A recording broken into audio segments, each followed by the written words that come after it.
সময়ের কাজটা সময়ে করতে ভালোবাসি বলেই নিজের সংসারটাকে সুন্দরভাবে গুছিয়ে রাখতে পেরেছি। তো চলো আজকের ভিডিওটা না এখান থেকে স্টার্ট করছি। আশা করছি আজকের ভিডিওটাও তোমাদের প্রত্যেকের খুবই ভালো লাগবে। Hello everyone, good morning, welcome back to my new blog. তো আরও একটা নতুন দিনে নতুন আরও একটা সকালে তোমাদের সাথে আমি হাজির হয়েছি। আশা করছি আজকের দিনটা খুবই ভালো কাটবে। তো চলো আজকে আরও একটা নতুন দিনে তোমাদেরকে সাথে নিয়ে নতুন আরও একটা ব্লগ শেয়ার করছি, সাথেই থাকো আমার। যেহেতু আমার সকাল সকাল স্নানের অভ্যাস, তাই স্নানটা তো একবার সেরে নিয়েছিলাম, তবে জানো তো আজকে না আবার হেনা করেছিলাম, সেই কারণে আবারও কিন্তু এদিকে রান্না টান্না বসিয়ে হেনা টেনা করে আবার মাথায় শ্যাম্পু দিয়েছিলাম। তাই কিন্তু দেখো আমার কিন্তু ওই যে ভগবানের সেবাটা দেওয়া হয়নি, শুধুমাত্র গোপালের সেবাগুলোই দেওয়া হয়েছে। আর ওইদিকে কিন্তু ঠাকুর ঘরের কাজ বাকি ছিল। আর এইদিকে দেখো একটা নতুন কাজ করছি, আজকে কিন্তু মাসিকে লতি ছাড়াতে দিয়েছি সেদ্ধ করে। আর ওই তো কথা বলতে বলতে সেই টাইমেই এদিকে কিন্তু দুধওয়ালা কাকুও চলে এসেছেন, দুধটা দিয়ে গেলেন, তো ওনার সাথে কথা বলছিলাম। তো চলো এই যে কাজগুলো টুকিটাকি যা আছে সব সেরে নেব। তবে তার আগে কি বলো তো, যেহেতু ওই যে বললাম হেনা করেছি, তাই কিন্তু ঘরের পুজোটা আজকে স্কিপ রেখেছি। আর সকালে ওই যে গায়ে চান করেছি, তো সেই কারণে কিন্তু টাইম মতো গোপাল সেবাগুলোও করে নিয়েছি। তো চলো এই তো রান্না বান্না করব।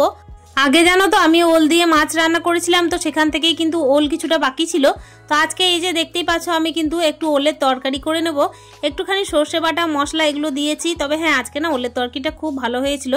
এদিকে কিন্তু আমি ভাতটা তো বসিয়ে দিয়েছিলাম, ওটা কিন্তু 1 ফুট দিয়ে নামিয়ে রেখেছি। আর এই যে ওলের তরকারির জন্য মশলাটা কষিয়ে নিলাম, একটুখানি সর্ষে বাটা দিয়েছিলাম, আর মশলাটা তো দিতেই হবে। আর ওলের তরকারিটা কিন্তু একটু ঝোল ঝোল করবো, যেহেতু কি বলতো ছেলের জন্য শুধুমাত্র ডাল করছি। ডাল করলে না আমার খুব একটা খাওয়া হয় না, সেই কারণেই ভাবলাম যে আজকে না হয় ডালটা কম করি আর ওলের তরকারি দিয়ে খাবো। তবে জানো তো এই যে তোমরা হয়তো রাগ করবে যারা যারা আর কি বাঙাল, আমি কিন্তু বাঙালদের হাতের রান্না খুব পছন্দ করি জানো তো। তবে আমরা তো যেহেতু বাঙাল নয় ঘটি, তাই সমস্ত রকম রান্না কিন্তু আমি তাদের মতো পারি না। হয়তো অনেক দিদি ভাইরা আছে যারা খুব ভালো ভালো রান্না করে, কিন্তু আমি জানো খুব একটা ভালো রান্না পারি না, যতটা পারা যায় ততটা আর কি করি। তবে আমার হাতের রান্না খেয়েও কিন্তু কেউ বদনাম করে না, মোটামুটি ভালোই বলে। তো চলো এই তো দেখতেই পাচ্ছ মশলাটাকে ভালোভাবে কষিয়ে নিলাম। আর খুব যত্ন করে করি জানো তো, যাই করি না কারো, আমি কিন্তু নিজের সংসারের সমস্ত কিছুই যত্ন করে করি। আর যত্ন করে করি বলেই কিন্তু নিজের সংসারের সমস্ত কিছু গুছিয়ে রাখতে পারি। আসলে জানো তো সংসার করতে না সব থেকে বেশি কি লাগে জানো তো, যোগ্যতাটা কিন্তু আস্তে আস্তে আসে। আর সব থেকে বেশি যেটা লাগে সেটা হচ্ছে যত্ন। নিজের যদি যতটুকু ক্ষমতা আছে ততটুকু দিয়ে তুমি যদি নিজের সংসারের যত্ন করতে পারো না, তাহলে তোমার যোগ্যতা এমনি এমনিই চলে আসবে। আর সংসার করতে তো কোনো রকমের কোনো সার্টিফিকেট লাগে না, আমরা কিন্তু উইদাউট সার্টিফিকেট সংসার করি দেখবে। আর সংসার যখন করি না তখন কিন্তু কেউ দেখবে আমাদেরকে প্রায়োরিটি দেখ না দেখ, আমরা নিজের সংসারকে প্রায়োরিটি দিই, তাই না? তো এই কথা বলতে বলতে দেখো এদিকে কিন্তু ওলের তরকারিটা হয়ে গেল, জল দিয়ে দিলাম। তবে ওই যে বললাম ওলের তরকারিটা কিন্তু খেতে বেশ হয়েছিল, মন্দ হয়নি। আমি কিন্তু ওলের তরকারি খুব একটা করিনি এই বছর, এই মাছ দিয়ে একদিন করেছিলাম আর আজকে করলাম। তো চলো ওইদিকে কিন্তু ওলের তরকারিটা ফুটতে থাক, আমি কিন্তু যতটুকু কাজ থাকছে এই যে টেবিলটা গুছিয়ে নেওয়ার, তো গুছিয়ে নিই। আসলে কি বলো তো, মাসি তো কাজ করতে এসেছিলেন, তো এই যে বাসনগুলো ধোয়া যেগুলো থাকে না, সেগুলো কিন্তু টেবিলেই আর কি উবু করে মাসি রেখে দেন। তো আমি মানা করি, তার সত্ত্বেও রেখে দেন জানো তো। মাসি কিন্তু আমার প্রচণ্ড খেয়াল রাখেন, কিন্তু কি বলতো একটু আর কি যেগুলো জানা থাকে না সেগুলোই আর কি বলে বলে দিতে হয়। আমার কিন্তু মাসি জানতো মায়ের সমান, হতে পারে কি বলতো আমার রক্তের নয়, কিন্তু আমার মায়ের সমান। হয়তো আমার যত্নের ত্রুটি রাখে না বলে এই কথাটা বলছি। তো চলো অনেক কথা হবে তার বিষয়ে অন্যদিন। আর এই তো দেখতেই পাচ্ছ এইদিকে আমি সর্ষেটা আর কি বের করছিলাম, ওই যে কচুরলতি রান্না করব সেই কারণেই। তো মাসি বললেন কি যে আমিই বেটে দিই, তোমাকে বাটতে হবে না, আমাকে তো তুই বলে ডাকেন। আর এইদিকে কিন্তু আমি মাসিকে তুমি বলি।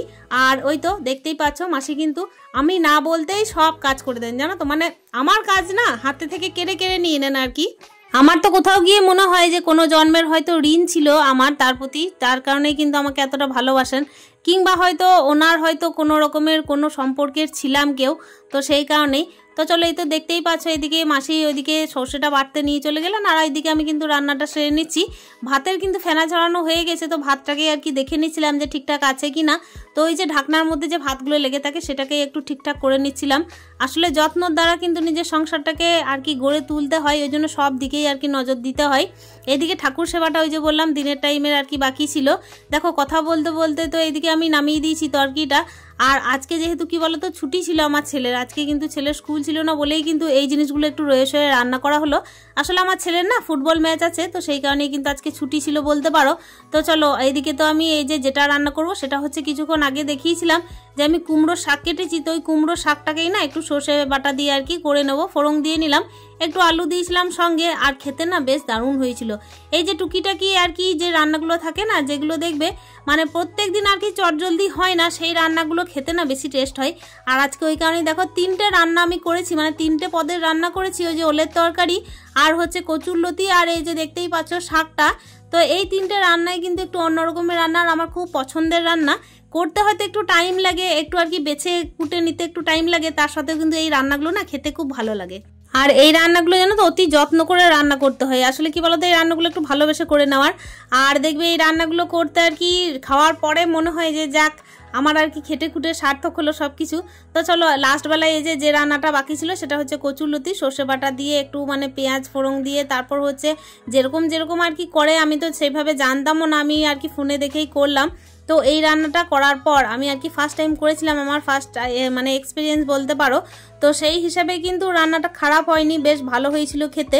তবে হয়তো অন্যজনের হাতে আরও ভালো হয়, কেন কি জানো, আমার হাজব্যান্ড যেখানে থাকতেন না মানে ব্যান্ডেলে, আগে তো আমার হাজব্যান্ডের ব্যান্ডেলে পোস্টিং ছিল, তো সেইখানে আমি এক আর কি সিভিক পুলিশের বাড়িতে খেয়েছিলাম। তো সেই দিদিটা ছিল কিন্তু মেয়ে সিভিক পুলিশ, তো তার বাড়িতে খেয়েছিলাম। সে এত সুন্দর করেছিল না, চিংড়ির খোসা বাটা দিয়ে কচুরলতি যে এত ভালো করেছিল, আমার কিন্তু এখনো মুখে লেগে আছে।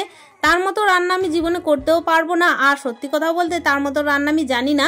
সেটা কিন্তু বাঙাল ঘরের রান্না ছিল। আমার ভিডিও হয়তো অনেক বাঙালরাও দেখতে পারেন, তো আমি কিন্তু তাদের উদ্দেশ্যেই বলছি, বাঙালরা কিন্তু দারুণ রান্না করেন, যেটা কিন্তু আমরা পেরে উঠি না। যাই হোক না কেন, আমি কিন্তু এই দেখো করে নিলাম। তার সত্ত্বেও কেন জানি না ওই দিদিটার হাতের রান্নাটাই আমার এখনো পর্যন্ত মুখে লেগে আছে, যে স্বাদ কিন্তু নিজে পেলাম না নিজের রান্নাতে। তো চলো, কচুরলতিতেও একটা এমনি স্বাদ থাকেই, অন্তত সেই স্বাদটা তো পেলাম। রান্না বান্না কিন্তু আমার মোটামুটি কমপ্লিট হয়ে গেল। চলো এবার কিন্তু আমি মাথার মধ্যে ওই যে বললাম হেনা করবো, তো হেনা টেনা করে তো শ্যাম্পু করতে হয়। তো এই তো একটা জ্বালা, মানে কিছুক্ষণ রাখতে হবে, তারপর শ্যাম্পু করতে হবে। আর এই জিনিসগুলো না যখন আর কি ছেলে স্কুল থাকে তখন হয়ে ওঠে না। আজকে আর কি এই সমস্ত রান্নাগুলো যে করে নিতে পেরেছি, সময় সাপেক্ষর ব্যাপার ছিল এগুলো, যেহেতু ধরো একটু রয়ে শয়ে রান্না করতে হয়, একটু যত্ন করে করতে হয়। আর সংসারের যে সমস্ত জিনিসগুলো তুমি যত্ন করে করবে না, সেই জিনিসটাই কিন্তু সুন্দর হয়ে উঠবে দেখবে। তো চলো, এই তো দেখতেই পাচ্ছ রান্না কিন্তু আমার কমপ্লিট হয়ে গেল। দেখতে তো বেশ ভালো হয়েছিল জানো তো, আর খেতেও খুব ভালো হয়েছিল। তবে হ্যাঁ, ওই যে বললাম যে অন্যদের থেকে কিন্তু আমি বলবো না যে আমারটা ভালো হয়েছিল, আমার কিন্তু অন্যদের হাতের এই যে কচুরলতি রান্নাটা বেশি ভালো লেগেছিল, যেটা কিনা আমি আমার হাজব্যান্ড যেখানে ছিল ব্যান্ডেলে সেখানে খেয়েছিলাম। তো আমার যদি ভাগ্যে থাকে তো তার হাতের রান্না আমি নিশ্চয়ই আবার খাবো। আর আমার ছেলের যেহেতু ফুটবল আছে তার কারণে কিন্তু কিছু টিফিন দিয়ে দিলাম ওকে আমি। এই যে দেখতেই পাচ্ছ কলা, আপেল, তারপর এইদিকে কিন্তু লুচি তরকারি প্রত্যেকদিন যেভাবে দিই তো সেটাও দিয়ে দিয়েছি।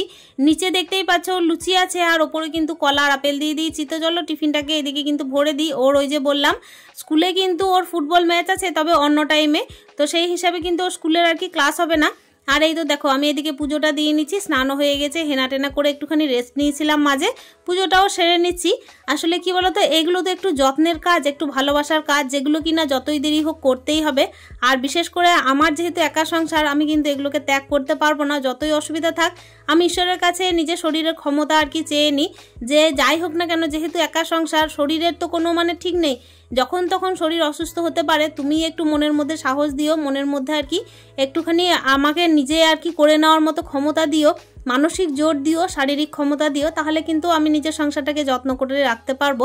আমার আর অন্য কারো দরকার হবে না, এই আর কি প্রত্যেকদিন ভগবানের চাওয়া। তাছাড়া তো মানুষ হিসেবে যতটুকু ভোগার সেটুকু তো ভোগতেই হবে। তো চলো এই তো খাওয়া দাওয়া সেরে নেবো, খাওয়া দাওয়া সারবো, তার আগে কিন্তু টেবিলটাকে সুন্দর করে মুছে দিই। টেবিলে তো যা সমস্ত জিনিস ছিল সবই আর কি ক্লিয়ার করে দিয়েছি। আর এই তালটা কিন্তু এক দিদিমা মানে মাছওয়ালি দিদিমা দিয়ে গেছেন, তো জানি না আবার কবে করা হবে। তো চলো আজকের ভিডিওটা এখানে শেষ করছি, আশা করছি ভিডিওটা ভালো লেগেছে। Stay happy, tata.